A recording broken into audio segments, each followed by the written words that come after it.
మనకి డయాబెటీస్ తో పాటు వచ్చే డిసీజెస్ ఏంటివి, అదే విధంగా దానికి ఎట్లాంటి మెడిసిన్స్ వాడాలి? ఫస్ట్ వచ్చేసి జుట్టు రాలుడు ఎక్కువ అవుతుంది అనుకోండి షుగర్ వ్యాధి వచ్చిన, అంటే బట్టతలా వచ్చేస్తుంది మొత్తం.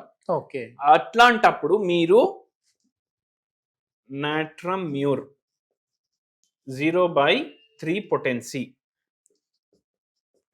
10 గోళీలు మార్నింగ్ 10 గోళీలు నైట్ తీసుకోండి. మళ్ళీ కొందరికి ఏంటంటే షుగర్ వ్యాధి వచ్చినాక వాళ్లకు గుండె దడ అనేసి పెరిగిపోతుంది, నరాలు ఇట్లా కొట్టుకుంటాయి పటా పటా పటా పటా అనేసి, పాల్పిటేషన్స్ అంటారు. వాళ్ళు ఏం వాడాలి?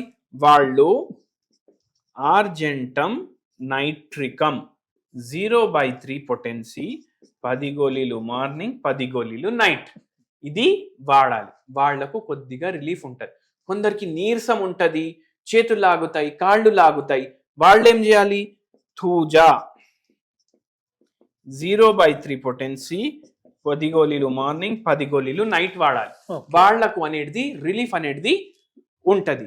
మళ్ళీ దాని తర్వాత మూత్రంలో మంట, ఇది చాలా మంది షుగర్ వ్యాధి పేషెంట్లకు అవుతుంది.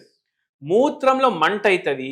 మళ్ళీ ఏమవుతుంది అంటే ఫ్రీక్వెంట్ గా యూరినరీ ట్రాక్ట్ ఇన్ఫెక్షన్ అనేది వస్తుంది. వాళ్ళు ఏం చేయాలి?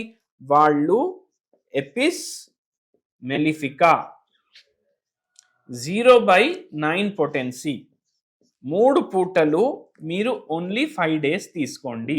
ఓకే. అయితే ఇట్లా చేయడం వల్ల ఈ షుగర్ వ్యాధికి సంబంధించినవి రోగాలకు మీకు కొంచెం రిలీఫ్ ఉంటుంది. పూర్తిగా తగ్గాలంటే నేను మళ్ళీ చెప్తున్నాను, స్ట్రెస్ చేసి చెప్తున్నాను, కాన్స్టిట్యూషనల్ హోమియోపతి ట్రీట్మెంట్ వాడాలంటే మీరు హోమియోపతి డాక్టర్ని సంప్రదించాలి.